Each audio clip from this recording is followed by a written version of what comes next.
Hey everybody, it's the Commodore from the Clan of the Grey Wolf, and you are watching the weekly Wringer series here on clanofthegraywolf.com. Well, we've got a lot to cover this week. Let me give you a little sneak preview. First thing I'm going to do is wrap up a question I've wanted to ask for a very long time about dating prerequisites in video games.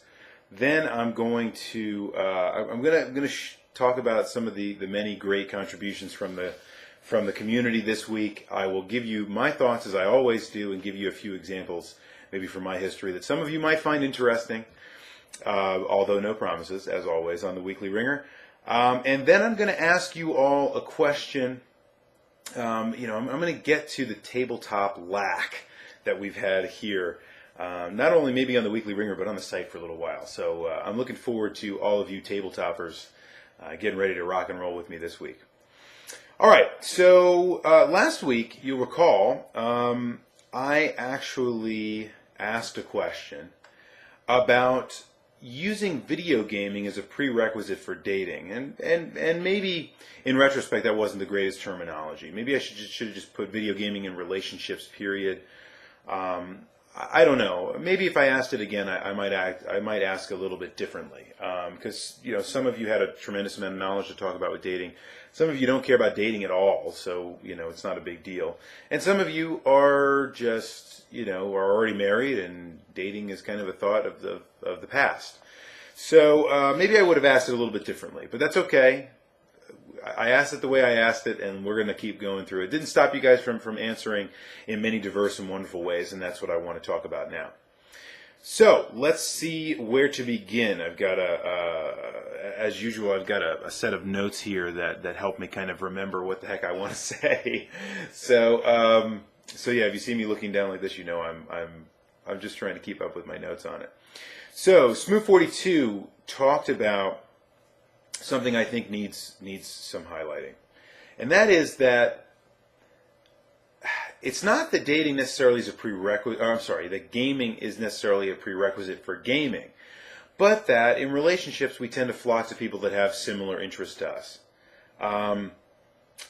We all, because we're here on clanofthegraywolf.com, I would assume some of you at least partially like some kind of video games. That means that you're probably going to identify most with other people that at least enjoy or tolerate video gaming. Or at least, as many of you mentioned, could be in the right mindset for accepting video gaming. I think that's a good point. I think you could probably say that about just about anything. And I don't necessarily think it was really kind of what I was aiming for, but that's a great point. It really is kind of simpler than maybe what I was thinking and what I was trying to make it out to be. We like video games. We're gonna find ourselves and surround ourselves with people that also like video games. It just makes sense, right? Tommy James had a lot to say that I want to bring out.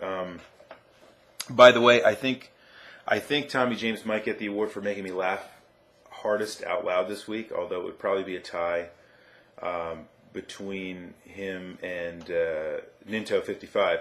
But anyway, that's another point. The Chocobo Kids comparison was second to none, my friend. So well played. But anyway, Tommy James talks about it's not a condition. It's not a condition of a relationship. In other words, relationships have many, many different dynamics, and of course the answer is obviously that a lot of those dynamics have to have kind of an ebb and flow. And if one thing can't be the be-all and end-all prerequisite for relationships or not. We all have our different criteria. I know I have mine.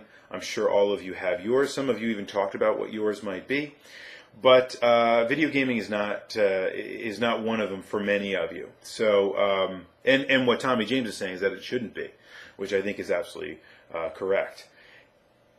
The other thing that he pointed out was that tolerance and acceptance, a mindset that's tolerant and acceptant of video games, I think is most important, right? For those of us that have video games in our lives, and they really are a big part of our lives.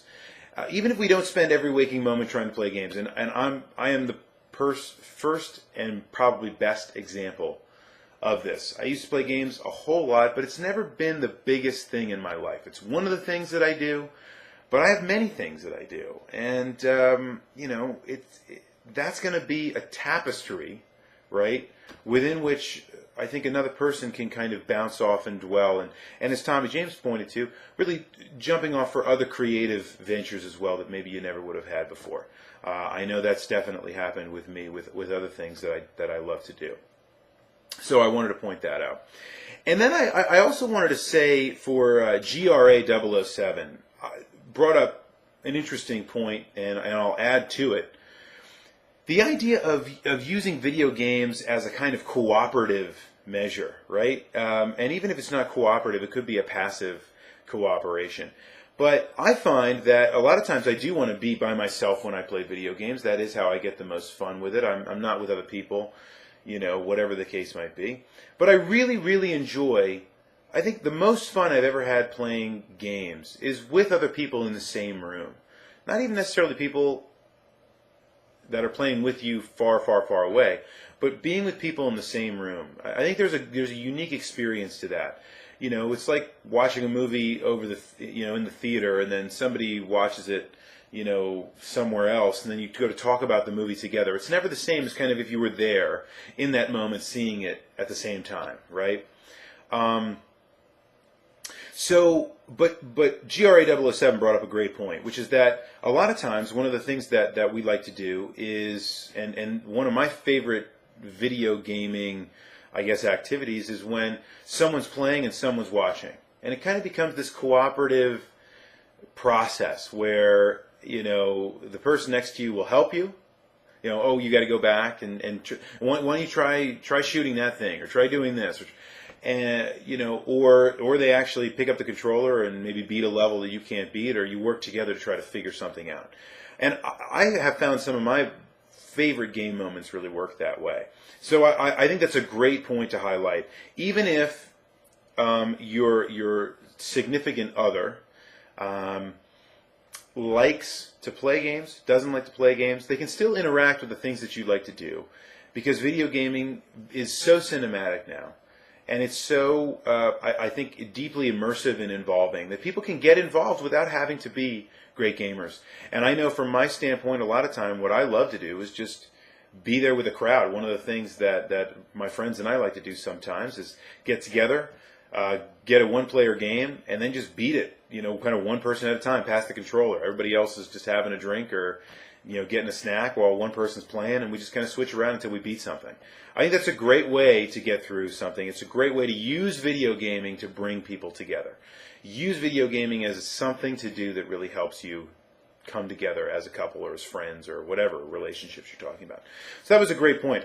And the other thing that really sprang off of GRA 007's comments is the evangelization quotient that we've got to think about here, guys. For if a significant other of yours you really like does not play games, or doesn't really like video games, or doesn't really have anything to do with video games, it can be a cool way if through your relationship you can show this significant other cool things that can be done with games. Here's some fun things we can do. You know, hey, can you, I could really use your, I've done this several times, I could use your help in this. I bet you would really like this world, BioShock, for example. I bet you would really like to see this. But you're probably going to see things I don't see. So can you help me? And you kind of make that, and it's kind of a game within a game. And through that, I think I've helped to evangelize video games a little bit. I'm sure you guys have plenty of stories as well about that, where you kind of bring somebody into the fold by virtue of them not accepting video games right off the bat. And folks, that is fantastic, right? That is, if we're evangelizing games through not having that prerequisite, I am in 100%. A couple of things I want to say. I want to say welcome to two new posters, both Ristar and Chaindog 2003. Welcome, welcome, welcome. Great to have you guys on board. And Chaindog had said something that I thought was just hilarious. That was a great posting for me about how, you know, never really able to find any hot gamer chicks in South Dakota. You know, who would have thought that, right? That wouldn't have been my guess. I would have thought there were just droves of hot gamer girls in South Dakota. Anyway, very very funny comments. I have definitely seen, if you go to a E3 is coming up. I've been to PAX East twice.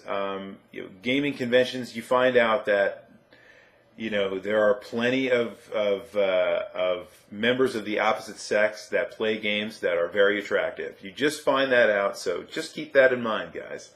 Other people have similar interests to you, and sometimes, as I heard several times from the community, you use that as an excuse to join a community, and then things just happen, right? And I wanted to say that there were a couple of really cool stories out there that you guys shared.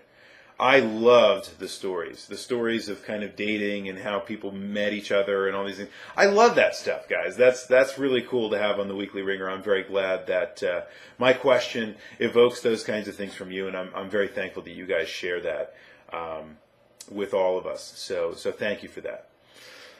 Now, Ninto 55, in addition to the this week's hugging quotient being met, made a very good point about when I film the video and when I post the video.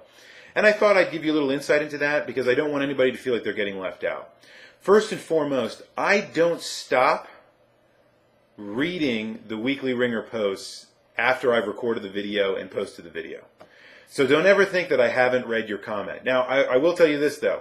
If you're going to go back a month or 2 months and put something on that Weekly Ringer, I'm probably not going to see it. That's just a fact of life. I don't mind. I sincerely don't mind, especially if you miss a week and you're a contributor. I know several of you maybe missed last week for one reason or another. Completely understand, guys. It's a community. I do this every week, not because I expect everyone to be there, but because eventually, everybody's going to catch up with it, and it just becomes something that we can check in with each other every single week. So, Ninto 55 raised a great question. How can we balance all that out? So that being said, that I probably won't see a comment if you had a new thought.